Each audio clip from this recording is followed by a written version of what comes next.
Hi, I've updated CurveDeformPlus, and this video is a rundown on the new things that I've added to it. If you want to check the basic information about it, please check the video that is in the description, which is the first one that I've made. Now, some of the things that I added are a bit redundant, but I'll let the feedback from people using the node to influence my further development of it. So especially on alignment, there's multiple options, and so maybe too many options, and so I'll let people tell me what's too much. So let's get started. If I have this squab mesh that I changed a little bit, and you notice that it's orientated on the z-axis. So if I place this in here and I place the curve here in the second input, I'll have the mesh going on like this. I'll have to change this to z-axis, and now I have the curve deform taking place. Now these options are the same as before. I can move along the curve, scale along the curve, etc. I have here curve U, mesh B box. If I turn off the origin, and this is the same thing that I explained in the other video, where I basically fit a point from the mesh bounding box into a point of the curve. And so this is an alignment gimmick that allows me to have a lot of strict control about what portion of the mesh aligns with the curve. And so please check the other video for more information on that. So the first thing that I've added was the option to flip. So it's basically a reverse SOP on the input curve. It's very simple, but can be handy. The other thing is to use a reference shape for to assess the orientation of the part. So you notice here that these paws are highly distorted. So as they pass here to this part of the curve with a lot of curvature, you notice that the inside parts get stretched in and these ones get stretched out. So what's the problem here? Well, when the mesh is checked for a coordinate along the axis, the orientations assigned to them might fan out or go in. And so the solution to avoid this is to consider these portions that I want to be solid and I want to be treated as a unit, to squash them on the axis, and so that they have a single position. And so what I've done is, on an edit SOP, I've squashed those parts. And so here I have in this edit SOP those parts squashed.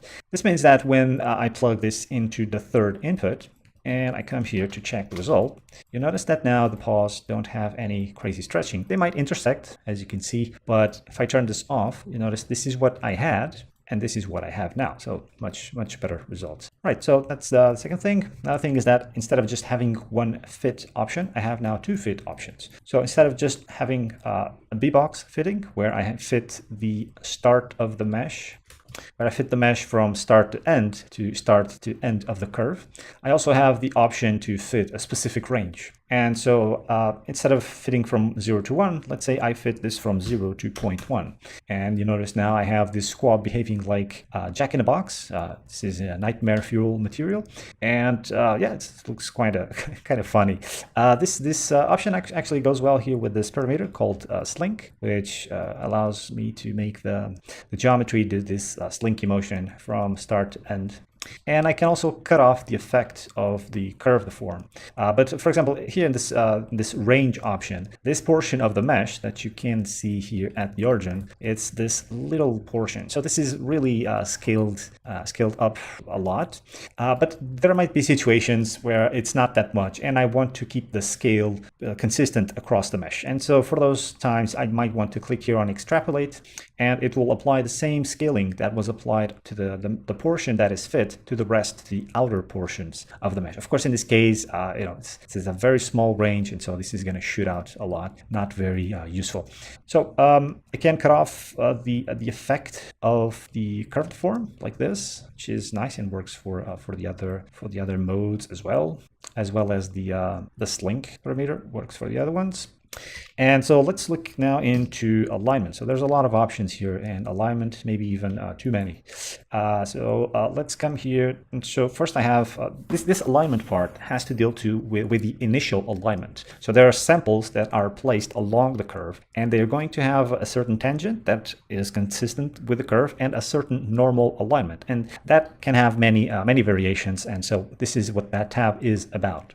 So the alignment method, the first one is sweep, which is basically a sweep swap. And the sweep swap has some options like using attributes to change the samples transformation, sweep angle fix, and I've exposed those in here. There's also a direction crawl, which basically allows me to get an initial direction. So let me just change here the curve a little bit. And as I change the curve a little bit, you notice that, of course, the up vector starts to change. And for example, the head now, it's not aligned anymore with the y-axis. And so maybe there are ways to fix this. But so there's two methods, and the first one is to use the sweep swap. The other is a direction crawl, which basically uses an initial direction. In this case, you notice that this is aligned on the y-axis. It's the mesh. The alignment is rolled so that it aligns with the y-axis, and then it crawls over the curve to find the other ones. But I can establish some constraints. So I can establish here, for example, a constraint for the direction for the beginning or the start of the curve, and you notice that now this is looking up instead of like that. And also for the end of the curve. So if I come here, direction and y-axis, so now both the start and the end of the curve are looking up.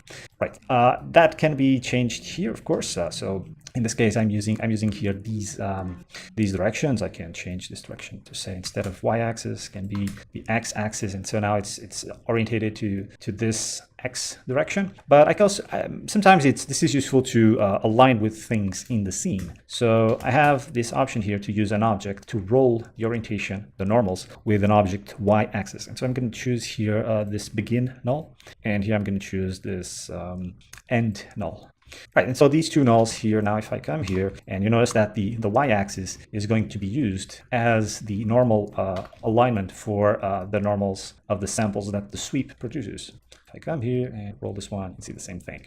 Right, so this is useful to align with things in the scene.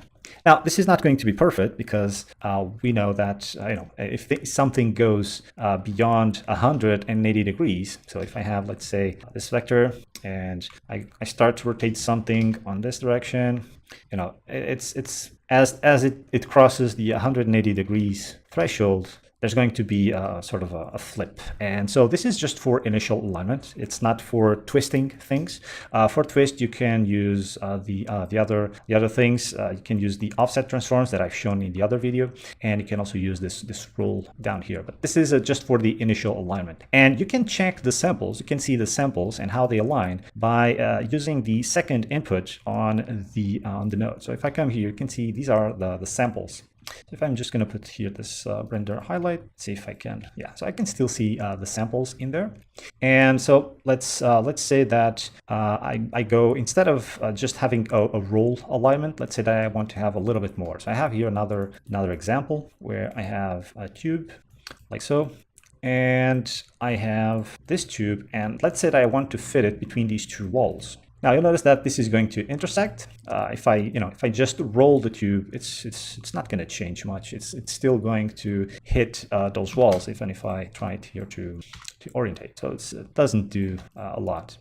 So for that, there's this other option, which is OBJ full. And so OBJ full, what's going to do is going to orientate everything, not just the normal, but everything with the object. So in this case, I have not just the up vector or the normal, but I also have the tangent. Of course, this is going to mess up a bit of the tangency along the curve, but it's a trade-off. One thing to minimize that is to use this slider here, and you notice that it's going to sort of fade off that effect of the constraint, and so I can put it closer to the wall, and same thing for the other side. I can fade off that effect, and keep some of the tangency along the curve, but then apply the constraint near the tip, near the end. So it's another application. So let me go back to the squab here, and so there are other ways to roll this, to roll the initial alignment. One is to use the ramp. There's this roll ramp, and basically this goes from a -1 to 1, and then this value here is going to scale how much is this ramp going to affect the alignment. So if I start, let's say, to draw here some points in the ramp, you're going to start to see the effect in here, and I can change the amplitude of that ramp with this slider here. So that's what's that all about. Of course, with this one, I think I can go beyond, let's say I can go beyond, let's say 720, or a really high number, silly high number, right? I can do something like that, which I cannot do with the object alignment, but I can do in here. So I'm just going to put this back to 90, delete this, right? And so there's other 3 ways to affect the alignment. The first is with the input here, a line curve, and which actually I need to change the I need to spell check that. But so here I have basically a copy of the curve that is offset on the y-axis. And if I connect it in here, you'll notice that, let me turn off these 2. And you'll notice now that it's going to align with the curve. So it's just basically the sweep being used for this. Not exactly the sweep operation itself, but it's very similar to what the sweep does. And if I come here and I change the points, let's say of this curve, say I pick up this point in here, you'll see the alignment change as well. So it's, instead of being like the sweep, where it's a look at alignment, in this case it's more of a roll alignment. So it's going to roll the up vector to align with the reference curve. Same thing here, etc. Okay, so now the other 2 ways to affect the alignment is to use some attributes. So let me take off the curve. And so we have here, I don't think I have anything applied in here. Nope, I think it's all good. So if I have this option here, attribute transform, I can use, for example, the normals that I can set on the curve. So if I come here, I have this attribute triangle, and I might set a normal attribute in there, and that will change the alignment. Another, I don't like this one too much because the sweep is like I said, is a look at thing. So it's going to distort the mesh a little bit, but I'll let that open for people to they might like to use that. And so I'm going to leave that on. The other way that I decided to go about this is, instead of defining a normal, just defining a roll amount. So just like the roll ramp, instead of defining it here in a ramp, just have the attribute on the points of the curve. And so I have here this curve roll attribute, and it's going to basically roll the mesh depending on the values of the attribute. So if I, let's say, freeze this and put this, let's say, to 0, so they are not rolling anything, but let's say if I roll the initial part 180 degrees, now you see this part rolled 180 degrees, or if I, let's say, the head 180 degrees, so went like that. And I can, of course, go into high numbers, let's say 720, etc. It's going to do something like that. And of course, these things will change as I move the mesh along the curve, right? So these are the several ways. There's probably too many ways to meddle with the alignment, but I thought it would be nice to include them all and just let the public decide which are the most useful ones. Right. So let's now look into curve sampling. I'm going to skip offset transforms because basically I explained that in the other video.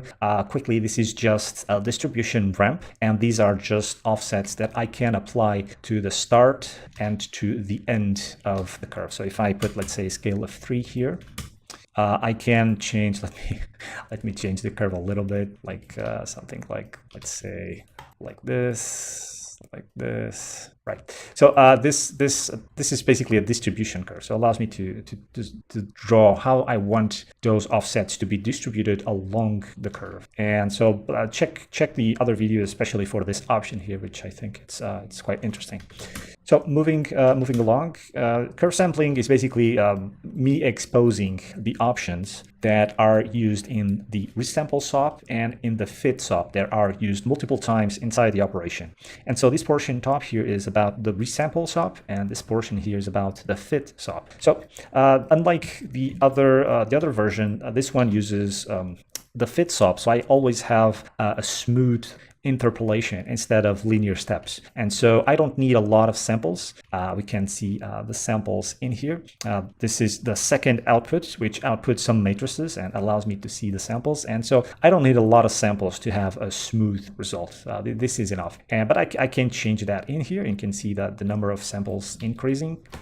And I can also, for example, let's say that I want this to be linear. Well, I could just turn this off, and I could put 2 in here in the order of the fit SOP. And now I would have, some linear curve deform, so line deform. So that's one way to go about it if you want. But there's all sorts of controls in here. Maybe you want to resample by polygon edge, which resample SOP allows, etc. So that's why these are here. And then the last tab is basically to control the display of these, because these are nice for debug. So you can sort of visualize what's going on in the operation. And so I can, instead of having lines, I can have polygons. And instead of polygons, I might want to change the size of the polygon samples, etc., just for visualization purposes, mostly. I also output a lot of information because I like to output the building blocks of an operation so that they might be used in a subsequent operation, so one doesn't have to calculate them again. And so the main output has outputs like flatten, sample lerp, sample upper ID, UV value, which are used to build this deformation. So I could basically rebuild this deformation using these and using also the last output U array, which is basically the UV value for the points on the curve. So this third output is basically the polyline that goes into the sweep SOP that I use to create the samples that we see in here. So this is it. Let me know what you think about update, the multiple options, and I'm pretty sure you'll have a practical insight, and it will be very, very useful to move on with the development of this. Cheers.